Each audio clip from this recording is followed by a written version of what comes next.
വലിയ തോതിലാണ് സാർ. നമ്മൾ ബാങ്കിൽ നിന്ന് ലോൺ എടുത്ത് ചെയ്യുന്ന സമയത്ത് ഞാൻ ഉദാഹരണം പറയാം. ഒരു 3000 രൂപ മാസം അടയ്ക്കുന്ന ഒരു വ്യക്തിക്ക് ഒരു 3 കിലോവാട്ടിൻ്റെ സോളാർ വയ്ക്കാനായിട്ട് ചിലവാകുന്ന കാശ് 2 ലക്ഷം രൂപയാണ്. ആ 2 ലക്ഷം രൂപയിൽ ബാങ്ക് 1,17,000 മുതൽ 1,20,000 രൂപ ലോൺ തരും.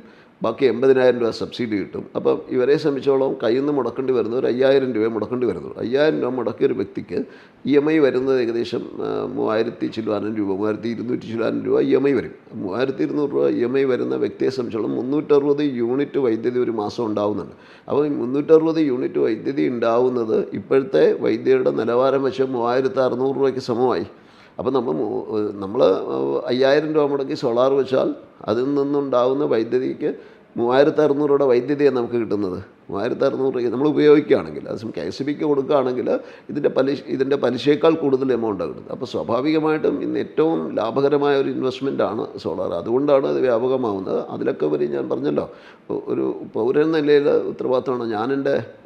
എൻ്റെ 65-6 വയസ്സ് വരെയുള്ള ജീവിതത്തിൽ ഞാൻ എൻ്റെ വീട്ടിൽ സോളാർ വെച്ചപ്പോഴാണ് ഞാൻ പ്രകൃതിയോട് ആദ്യമായി ഒരു കനിവ് കാണിക്കുന്നതും അല്ലെങ്കിൽ പ്രകൃതിയുമായി ഇണങ്ങി ജീവിക്കാൻ ശ്രമിക്കുന്നത്. ആ സമയത്ത് അതുവരെ പ്രകൃതിയെ ചൂഷണം ചെയ്തിരുന്നൊരു വ്യക്തി മാത്രമാണ്. അതിനുശേഷം ഇപ്പോൾ 6 വർഷമായിട്ട് ഞാൻ പ്രകൃതി ചൂഷണം നിർത്തിയിട്ട് ഞാൻ വൈദ്യുതി സ്വന്തം ഉൽപ്പാദിപ്പിച്ച് വീട്ടിൽ ഉപയോഗിക്കുകയാണ്. ഞാൻ ഇൻഡക്ഷൻ കുക്കറാണ് ഉപയോഗിക്കുന്നത്. അപ്പം ഗ്യാസ് ഉപയോഗിക്കുന്നത് വളരെ കുറച്ചു. അതൊക്കെ വളരെ പ്രസക്തമായ ഭാഗങ്ങളാണ്.